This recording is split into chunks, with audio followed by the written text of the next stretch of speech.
चलिए हम लोग देखते हैं 8.1 का क्वेश्चन नंबर 7 एनसीईआरटी का। क्वेश्चन क्या है, if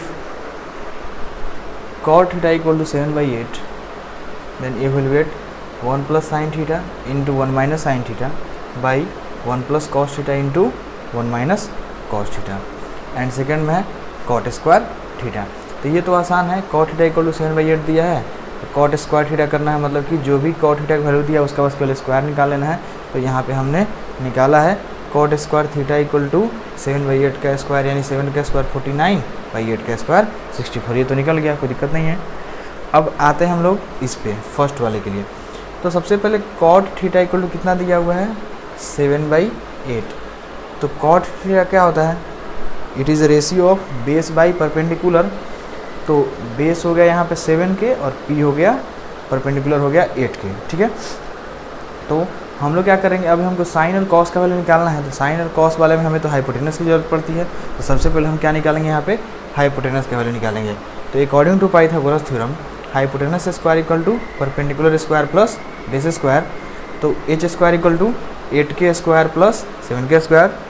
so H square equal to 64 के स्क्वायर प्लस 49 के square. Therefore H square equal to 113 के स्क्वायर, यानी कि यहाँ पे एच का वैल्यू आ गया √113 के, ठीक है। अब के का स्क्वायर है तो रूट से बाहर आ गया, बाकी ये नंबर एक परफेक्ट स्क्वायर नहीं है तो रूट के अंदर आ जाएगा। ये तो हो गया एच का वैल्यू। अब साइन थीटा और कॉस थीटा की हम पहले वैल्यू निकाल लेते हैं। तो साइन थीटा इक्वल टू क्या होता है p/h। तो p/h इक्वल टू 8 के बाई √113 के से के कैंसिल हो गया, एन से यहाँ पे क्या आ गया 8/√113। उसी तरह cos theta equal to b/h। तो 7 के बाई √113 के से के कैंसिल हो गया, 7/√113 बच गया। अब साइन थीटा कॉस थीटा दोनों का वैल्यू अपने पास आ चुका है। अब यहाँ पे हम जैसे यहाँ पे वैल्यू पुट करेंगे क्या होगा, अपना इसका आंसर निकल जाएगा। तो 1 plus sine theta into 1 minus sine theta by 1 plus sine cos theta into 1 minus cos theta है। तो हमें क्या पता है कि a plus B into A minus B क्या होता है, A square minus B square. यहाँ पे a की जगह 1 है और b की जगह साइन थीटा है, तो ये हो जाएगा 1 का square minus sine square theta. तो 1 का स्क्वायर 1, तो 1 minus sine square theta direct हो गया, और नीचे में 1 माइनस कॉस स्क्वायर थीटा। अब यहाँ पे साइन स्क्वायर थीटा और कॉस स्क्वायर थीटा का हमने क्या किया है, डायरेक्ट वैल्यू पुट कर लिया है। अब चूँकि साइन थीटा इक्वल टू 8/√113 है तो उसका स्क्वायर क्या हो जाएगा, 8 का स्क्वायर 64, और ये रूट में है तो स्क्वायर करने पर रूट हट जाएगा, तो सिंपली 113 आ जाएगा। इसके बाद कॉस स्क्वायर थीटा का वैल्यू हमने उसी तरह 7 का स्क्वायर 49 बाई इसका क्या हो जाएगा, फिर से रूट हट के 113 आ गया। अब इसको हमने सिंप्लीफाई किया, सिंप्लीफाई करके वैल्यू क्या आ गया 49/64 आ गया। अब यहाँ पे देखा जाए तो रिजल्ट को ध्यान से देखा जाए तो क्वेश्चन फर्स्ट और सेकंड दोनों का आंसर क्या आया है, सेम आया है। यानी कि हम एक तरीके से एक रिज़ल्ट के तौर पे इसको हम लोग देख सकते हैं कि 1 plus sine theta into 1 minus sine theta by 1 plus cos theta into 1 minus cos theta is equal to cot square theta. इतना बड़ा नहीं याद हो सकता है, थोड़ा सा दिक्कत है, तो हम लोग ये बोल सकते हैं कि 1 minus sine square theta by 1 plus cos square theta is equal to 1 minus sine square theta by 1 minus cos square theta is equal to cot square theta. इसको हम लोग जब ट्रिगोमेट्रिक रेशियोज़ का एक दूसरे से रिलेशन पढ़ेंगे, जहाँ पे और सारे फार्मूला है, जैसे sign square theta plus cos square theta 1 होता है, तो उन सब क्वेश्चन को जब करेंगे ना तो फिर से इन सबों का बिना न्यूमेरिक वैल्यू से केवल फार्मूला से इक्वेट करके बता देंगे कि कैसे ये और ये आपस में इक्वल होता है। तो ये क्वेश्चन आया, हो गया ये। तो बढ़ते हैं हम लोग 8वें क्वेश्चन की तरफ। चलिए क्वेश्चन क्या है, if 3 cot a equal to 4 then check whether 1 minus tan square a by 1 plus tan square a equal to cos square a minus sin square a और नॉट। यानी कि 1 minus tan square a by 1 plus tan square a is equal to cos square a minus sin square a होगा कि नहीं होगा, यही हमको proof करना है। अगर cot a के लिए ये कंडीशन गिवन है तब। तो सबसे पहले तो हम देखेंगे कि 3 cot a इक्वल टू 4 है, तो cot a इक्वल टू क्या हो जाएगा 4/3, यानी कि फिर से b/p का रेशियो 4/3 है, तो p इक्वल टू 3 के और b इक्वल टू 4 के हो जाएगा। Now H square equal to P square plus B square, कहाँ से? तो पाइथागोरस थ्योरम से। यहाँ से हमने क्या किया, हाइपोटेनस का स्क्वायर निकाल लिया perpendicular square plus base square करके, तो एच स्क्वायर इक्वल टू आ गया 25k स्क्वायर, यानी कि एच इक्वल टू आ गया 5k। अब एच जब 5k आ गया तो हमें इस पूरे उसमें किसका किसका वैल्यू निकालना है, साइन स्क्वायर ए का, कॉस स्क्वायर ए का और tan स्क्वायर ए का। तो सबसे पहले हमने तीनों का वैल्यू निकाल लिया। तो साइन स्क्वायर ए मतलब कि p बाई एच का स्क्वायर, तो p की जगह पे 3k और h की जगह पे 5k पुट किया, k से k कैंसिल हो गया और 3 का स्क्वायर 9 और 5 का स्क्वायर 25 आ गया, यानी कि साइन स्क्वायर ए का वैल्यू आ गया 9/25। उसी तरह कॉस स्क्वायर ए की बात करें तो b बाई एच का रेशियो और उसका स्क्वायर, k से k कट गया, 4 का स्क्वायर 16 और 5 का स्क्वायर 25 हो गया। फिर tan स्क्वायर की बात करें तो tan square equal to p by b का स्क्वायर, तो 3k बाई 4k, k से k कैंसिल और 3 का स्क्वायर 9 बाई 4 का स्क्वायर 16। तो तीनों का वैल्यू निकल गया। अब हम क्या करेंगे, LHS को अलग सॉल्व करते हैं और RHS को अलग सॉल्व करते हैं और देखते हैं कि दोनों इक्वल आ रहे हैं कि नहीं आ रहे हैं। तो LHS में क्या है, 1 माइनस tan स्क्वायर है बाई 1 प्लस tan स्क्वायर है, तो 1 माइनस tan स्क्वायर का वैल्यू 9/16 और डिवाइडेड बाई 1 प्लस फिर से tan स्क्वायर का वैल्यू 9/16, दोनों पुट करेंगे, कैलकुलेट किए तो आंसर आ गया हमारा 7/25। उसी तरह RHS को सिंप्लीफाई किए तो cos square A minus sine square ए, तो 16/25 माइनस 9/25, ये भी आ गया 7/25। दोनों तरफ का वैल्यू हमारा क्या है, इक्वल आ गया है। इसका मतलब कह सकते हैं yes 1 minus tan square A by 1 plus tan square A is equal to cos square A minus sine square A. और इसको हम लोग बिना किसी न्यूमेरिक वैल्यू के भी प्रूफ करेंगे, ठीक है, जब हम लोग इसका रिलेशन बिटवीन आइडेंटिटीज़ पढ़ेंगे वहाँ पे। तो ये था क्वेश्चन नंबर 8। चलते हैं अगले क्वेश्चन की तरफ। चलिए क्वेश्चन नंबर 9 में क्या है, in a triangle ABC right angle at B if tan A equal to 1/√3 find the value of, question number first, sin A into cos C plus cos A into sin C, and second question में है cos A into cos C minus sin A into sin C। दोनों क्वेश्चन को देखते हैं और बनाते हैं। देखिए ये दोनों क्वेश्चन एक तरीके से एक थ्योरेटिकल पोर्शन जैसा है, ठीक है। इसमें बिना हम लोग tan A इक्वल टू 1/√3 का यूज किए भी क्या कर सकते हैं, बना सकते हैं, ठीक है, और हमने बनाया भी है ऐसे ही। चलिए tan A इक्वल टू क्या है, 1/√3 है, यानी कि p बाई b का रेशियो 1/√3 है, यानी p इक्वल टू k तो b इक्वल टू √3k। यहाँ तक कोई दिक्कत नहीं है। चलिए तो हाइपोटेनस का square equal to perpendicular square plus base square, तो यहाँ से हमने hypotenuse square equal to k square plus √3k square, तो k square plus 3k square यानी टोटल 4k स्क्वायर, तो h इक्वल टू आ गया 2k। अब हमने एक ट्रायंगल बनाया क्योंकि हमको राइट एंगल कहाँ बनाना है, b पे, तो AB से एक ट्रायंगल बनाया जहाँ B पे राइट एंगल बनाया। अब तो हाइपोटेनस इसके जस्ट अपोजिट वाला साइड हो, यानी कि ये हो गया 2k। अगर हम एंगल अब A इसको मानते हैं तो यहाँ पे एंगल A के लिए परपेंडिकुलर का वैल्यू क्या हो जा रहा है, k है, तो इसके सामने वाला परपेंडिकुलर वैल्यू हमने क्या ले लिया है, k ले लिया है, मतलब कि just side opposite to that angle हमारा क्या हो गया है, k हो गया है। तो एडजेसेंट वाला साइड क्या हो जाएगा, यानी बेस क्या हो जाएगा, √3k हो जाएगा एक तरीके से एंगल A के लिए। अब पहला क्वेश्चन पे आता है, sine A into cos C plus cos A into sine C है। अगर ध्यान से देखिएगा दोनों जगह, तो साइन A का वैल्यू क्या हो जाएगा, अपोजिट साइड बाई हाइपोटेनस यानी BC by AC into cos C, adjacent side by hypotenuse यानी BC by AC plus cos A, इसके लिए एडजेसेंट साइड क्या होगा AB, तो AB बाई AC और इंटू साइन C यानी अपोजिट साइड बाई हाइपोटेनस यानी कि AB बाई AC। तो BC by AC into BC by AC दोनों चीज़ें कॉमन आ गया और यहाँ AB by AC into AB by AC है, तो ये BC square by AC square plus AB square by AC square, इसको हम लोग नहीं लिख सकते हैं, दो बार है तो मल्टीप्लाई में है तो उसको स्क्वायर फॉर्म में लिख सकते हैं।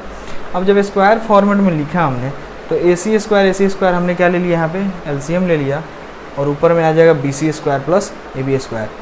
अब इस अगर राइट एंगल को हम लोग ध्यान से देखें तो BC स्क्वायर और प्लस AB स्क्वायर, इन दोनों का स्क्वायर का सम हमेशा हाइपोटेनस के स्क्वायर के इक्वल आएगा, यानी कि ये दोनों हो गया का सम AC स्क्वायर, और डिवाइड में AC स्क्वायर था ही, AC स्क्वायर कैंसिल होके आंसर कितना आ गया, 1 आ गया।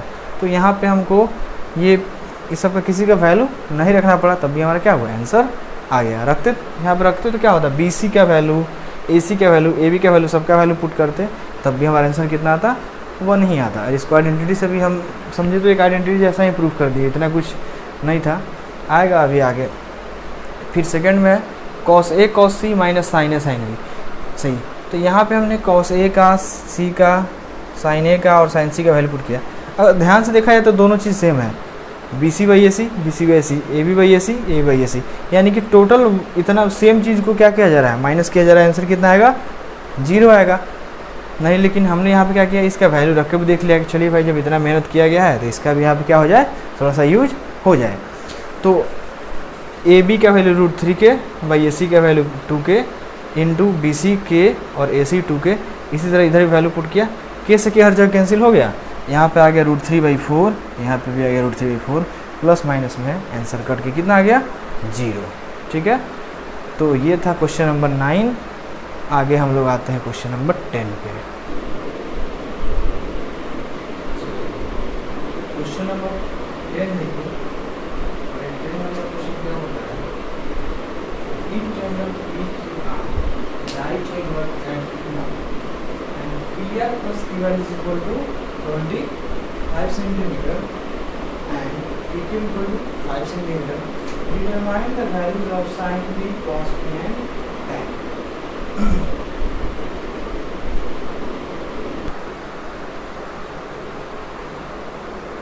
चलिए क्वेश्चन नंबर 10 है, in triangle PQR right angled at Q, PR plus QR equal to 25 centimeter and PQ equal to 5 centimeter. So determine the values of sin P, cos P and tan P. तो सबसे पहले हम यहाँ पे क्या किए कि एक ट्रायंगल बनाए जहाँ पे हमारा राइट एंगल कहाँ पे है, Q पे है। ठीक है, अब राइट एंगल Q पे है तो जस्ट इसके सामने वाला साइड क्या हो जाएगा, हाइपोटेनस हो जाएगा। तो PR क्या हो गया, हाइपोटेनस हो गया। अब PR प्लस QR के लिए क्या कंडीशन दिया हुआ, 25 है। PR equal to 25 minus QR लिख सकते हैं अलजेब्रा से। चलिए अब ट्रायंगल PQR की अगर बात करें तो PR square is equal to PQ square plus QR square होगा। कैसे, तो हाइपोटेनस का स्क्वायर क्या होता है, perpendicular square plus base square in a right angle triangle. चलिए तो PR स्क्वायर इक्वल टू क्या हो गया, PQ square plus QR square. PR का वैल्यू हमने यहाँ पे क्या निकाला है, 25 माइनस QR, तो हो जाएगा 25 माइनस QR का square is equal to PQ की वैल्यू 5 है तो 5 स्क्वायर प्लस QR स्क्वायर। अभी A माइनस बी के स्क्वायर में है तो A माइनस बी का स्क्वायर क्या होता है, A square plus B square minus 2AB। तो हमने इस पर क्या किया, ब्रेक किया, इज इक्वल टू 5 के स्क्वायर 25 और प्लस में QR स्क्वायर। 25 का स्क्वायर 625 होता है तो ये हो गया, और QR स्क्वायर माइनस 25 टू या 50 QR is equal to 25 plus QR square. अब दोनों तरफ QR स्क्वायर है तो सेम आइडेंटिटी अगर दोनों तरफ रहता है और वो भी सेम साइन में, तो उसको हम लोग क्या कर सकते हैं, दोनों तरफ से कैंसिल कर सकते हैं।